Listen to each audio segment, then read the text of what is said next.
Debido a su extensa tradición bélica, Estados Unidos es reconocida como la superpotencia militar más importante del mundo. Sus fuerzas armadas son las mejores equipadas, con una suculenta inversión anual que alcanza casi el $1 billón. Sin embargo, parece que con la maquinaria y el músculo no es suficiente.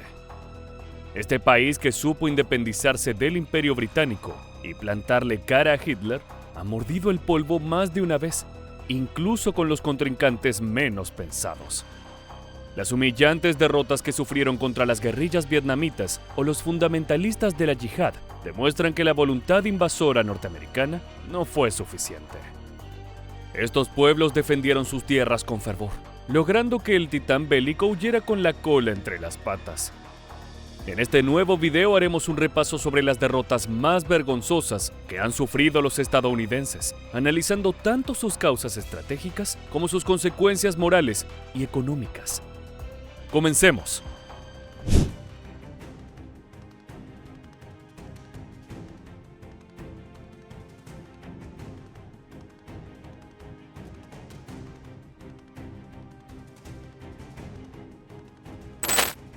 La maquinaria bélica estadounidense es impresionante, nadie puede dudar de ello. Es que, desde que desafió a Inglaterra por su independencia, este país se forjó a sí mismo, golpeando el hierro candente de la batalla. A partir de 1775, el gigante norteamericano ha estado prácticamente siempre en guerra, ya fuera con una fuerza en su propio continente o en el extranjero. En total, de sus 248 años de historia, Estados Unidos ha visto tan solo 17 años de paz y ni siquiera fueron consecutivos. No es de extrañar que una nación que sostiene la actividad militar durante más de 2 siglos sin detenerse haya desarrollado una industria soberbia y vanguardista, que desde el final de la Segunda Guerra Mundial marca el ritmo de la producción armamentística y estratégica de todo el planeta. A pesar de esto, los norteamericanos generan controversia por donde van. Exportan una imagen de sí mismos, con un poder implacable, capaz de llevar orden al mundo entero, que despierta ciertas discrepancias. Algunas personas creen que los estadounidenses gozan de un ego inflado en relación a sus aptitudes militares. Otros no cuestionan la potencia de sus tanques y aviones, sino su capacidad estratégica. Incluso los más insidiosos aventuran que si no hubiera sido por los soviéticos, los asiáticos no podrían haber vencido a Hitler durante la Segunda Guerra Mundial. Es que en ese crucial momento, las fuerzas de Stalin debieron resistir a la invasión de 1 millón de soldados, acompañados por miles de tanques y aviones, en lo que se conoció como la Operación Barbarroja.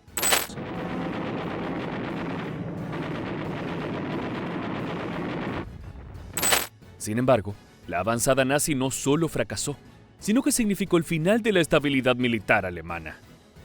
Los soviéticos lanzaron un contraataque que culminó con las botas de los comunistas pisando la tierra sobre el búnker, donde se escondía el Führer, dando un paso clave para atacar al monstruo nazi. Los norteamericanos, por su parte, supieron mantener a raya el avance de los japoneses en el Pacífico y concretaron la estrategia de lanzar cientos de miles de soldados contra los búnkeres defensivos alemanes en las playas de Normandía. Si bien la operación fue poco elegante, dio resultados. Y aquí está el punto de la estrategia de los Estados Unidos, algo que se repite a lo largo del tiempo. Abrumar al oponente con la cantidad y no vencerlo a través de la táctica. Esto se nota especialmente en sus derrotas, y por esto abordaremos 3 casos emblemáticos, donde los norteamericanos fueron superados por enemigos en inferioridad armamentística, pero que supieron jugar sucio y desarrollar una táctica asimétrica que hizo tambalear al titán de Occidente.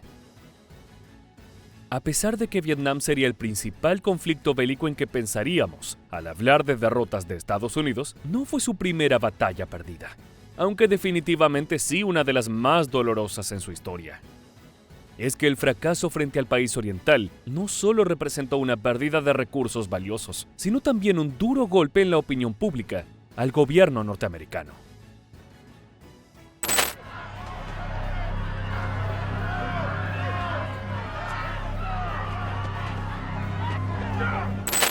En la distancia, podemos entender que esta derrota realmente fue un grave traspié en la Guerra Fría. Es que el único objetivo válido que podían tener los estadounidenses para involucrarse en el conflicto entre las fuerzas survietnamitas y las guerrillas del Vietcong era la esperanza de dañar a China y a la Unión Soviética en el proceso. El no tener en claro cuál era el verdadero fin de la intervención fue uno de los primeros errores estratégicos de Estados Unidos. Esto se representa en un hecho sustancial. Los soldados de Estados Unidos no sabían por qué peleaban. Puede resultar menor, pero en el campo de batalla no lo es.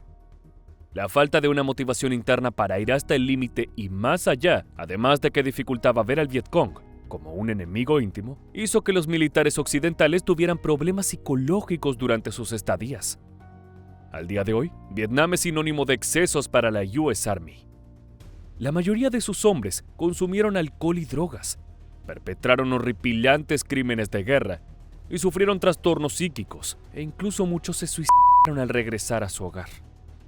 Otro factor clave para analizar la derrota fue el propio terreno. Los norteamericanos poseían helicópteros y bombas de napalm, pero los guerrilleros del Vietcong tenían un dominio total sobre el territorio. Construían brutales trampas con pinchos que untaban con sus propias heces para infectar a quien cayera en ellas. Se movían en las sombras, a través de túneles o escondidos en la densa selva. Además de ametralladoras soviéticas, los norvietnamitas utilizaron el miedo a su favor y lograron infundir terror en los estadounidenses.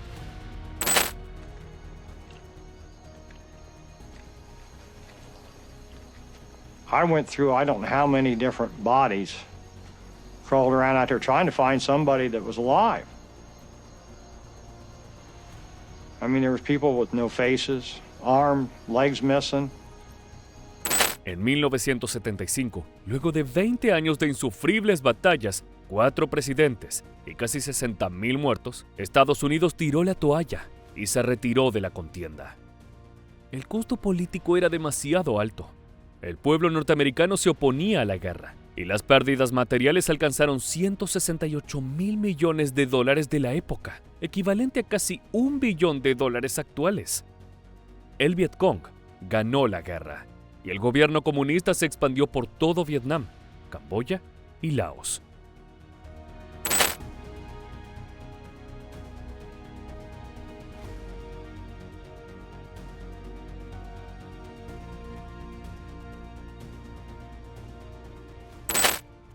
Como había sucedido en Vietnam, en el siglo anterior, los soldados norteamericanos se retiraron vergonzosamente de Afganistán en 2021, luego de una de sus campañas más largas y violentas. Esto parecía imposible de imaginar 20 años antes, en diciembre de 2001, cuando los talibanes fueron apartados del poder. La Operación Libertad Duradera representó los mayores esfuerzos del gigante norteamericano desde la Guerra de Vietnam, e involucró también a otros países que conformaron una coalición occidental para luchar contra el terrorismo en Medio Oriente. Sin embargo, 2 décadas de batallas contra las guerrillas fundamentalistas desgastaron a las fuerzas de la OTAN, que acompañaban a los norteamericanos en la lucha contra el terrorismo. Para el año 2015, la situación en Medio Oriente parecía favorable a los deseos de Estados Unidos, que había instalado un presidente en Afganistán en nombre de la democracia y ayudaba a la reconstrucción del ejército del país, tanto con entrenamiento de tropas como con entrega de vehículos y armamento. Pero al mismo tiempo, en la oscuridad de las cavernas de las zonas montañosas, en la frontera con Pakistán, los talibanes reconstruían sus fuerzas. El gran cambio en favor de los guerrilleros llegó de las manos de los norteamericanos, cuando asesinaron a su líder Akhtar Mansour. Este había subido al poder luego de un golpe de Estado, que causó que muchos de los fervientes seguidores se dispersaran en distintas ramas. En 2016, cuando Mansour murió en un bombardeo ejecutado por drones norteamericanos, fue reemplazado por Hibatullah Akhundzada, quien de forma más inteligente que su antecesor, se dedicó a reagrupar a los militares que se habían dispersado, y como si esto fuera poco, sumó 40 millones de seguidores más entre los pueblos pastunes. Con estos refuerzos, los talibanes retomaron sus ataques aislados, mediante atentados y asaltos ráfaga a puestos de comando, escuelas, bases aéreas de la Alianza Occidental y centros de vigilancia del nuevo ejército afgano, entre otros. Esto aceleró la retirada de las tropas norteamericanas, que comenzó oficialmente en 2016, y llegó a su punto crítico en 2021, cuando, tras un acuerdo de palabra con los talibanes sobre un alto al fuego, Joe Biden decidió pedir a sus soldados que regresaran a los Estados Unidos y dejó una guarnición de 650 efectivos cuidando Kabul. La retirada masiva de los norteamericanos comenzó en mayo, y también lo hicieron los ataques a gran escala de los talibanes.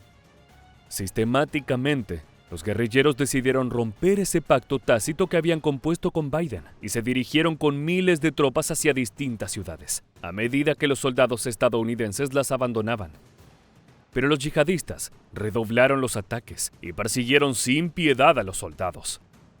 Similar a como había sucedido en Vietnam, el costo de la guerra se hizo insostenible para el gobierno occidental. Entre 2001 y 2021, Estados Unidos gastó $2.3 billones, siendo el conflicto más costoso de la historia moderna, si consideramos que es una cifra similar a la inversión que el país hizo durante la Segunda Guerra Mundial. Lost the war. I mean, the Taliban already taken over one of the major passes like this week and getting money from this choke point of Tajikistan. So, and we're not even out yet. Like, the Taliban will take over. It's who's going to be there to stop them. Como demuestra el relato de este veterano, aunque hace 2 décadas parecía imposible, los talibanes regresaron al poder en Afganistán y se alzaron victoriosos frente a un ejército estadounidense que volvió a sentir en su boca el sabor del polvo, la frustración y la derrota. Otra vez había sido vencido por un enemigo tecnológicamente inferior, pero que dominaba el campo de batalla y que contaba con un motivo religioso que lo empujaba fervientemente a la Guerra Santa. Pese a su humillante fracaso en Medio Oriente, Estados Unidos siempre tuvo interés en intervenir las naciones de la región, como sucedió con la Guerra Civil Siria. Este conflicto comenzó en 2011, luego de que varios grupos rebeldes se levantaran contra el gobierno del presidente Bashar al-Assad. Distintos sectores coincidieron en un levantamiento común, que llevó a un enfrentamiento abierto entre guerrillas de origen político, religioso y étnico contra las Fuerzas Armadas de la República. En un comienzo, Estados Unidos optó por no intervenir de manera directa, sino que apoyó a los grupos rebeldes con dinero y armamento en un intento de derrocar al dictador sirio, a quien debilitó a través de sanciones económicas. No obstante, a los norteamericanos la jugada les resultó en contra, ya que el Estado Islámico formaba parte de los frentes que se oponían a la República Árabe Siria. Irónicamente, el gobierno estadounidense terminó financiando al grupo terrorista que se había creado tras la desaparición de Al-Qaeda, y a partir de este punto, las cosas se complicaron mucho para el vigilante del mundo. Es que otros países como Arabia Saudita, Qatar, Kuwait y Turquía también habían financiado a los grupos terroristas como el Frente al-Nusra, mejor conocido como Al-Qaeda en Siria, y el Levante, término que englobaba a todos los países de Medio Oriente con costa al mar Mediterráneo. A través de estos mecanismos, los guerrilleros que alguna vez hubieran servido a Bin Laden, el mayor enemigo de Estados Unidos, obtuvieron un arsenal capaz no solo de derrocar a un gobierno endeble, sino de formar su propio estado yihadista.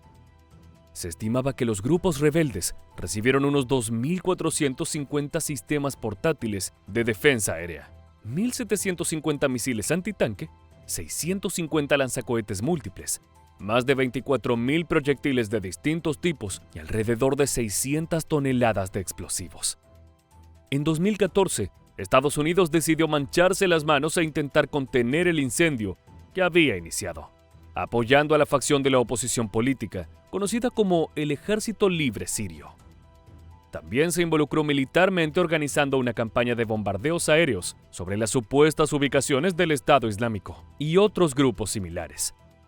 La excusa del Pentágono era unar esfuerzos en la lucha contra el terrorismo, además de que tenían la pretensión de eliminar a los fundamentalistas del conflicto entre el gobierno y los rebeldes.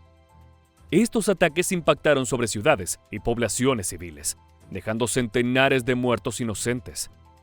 Los norteamericanos también atacaron edificios gubernamentales bajo el pretexto de que escondían armas químicas, herramienta retórica que ya habían utilizado anteriormente contra Saddam Hussein en Irak. No obstante, la opinión pública se volvió en contra de los estadounidenses y la balanza de la guerra comenzó a cambiar. Por un lado, quedó en evidencia que Estados Unidos había intervenido en el conflicto para proteger los grandes depósitos de petróleo en Siria, los cuales el presidente al-Assad resguardaba de la industria extranjera. Por otra parte, como una afrenta al orden norteamericano, Rusia, Irán y agrupaciones chiitas, una de las ramas más fundamentalistas del Islam, se involucraron en el conflicto de parte de la República, aunque también exigieron la renuncia del mandatario sirio.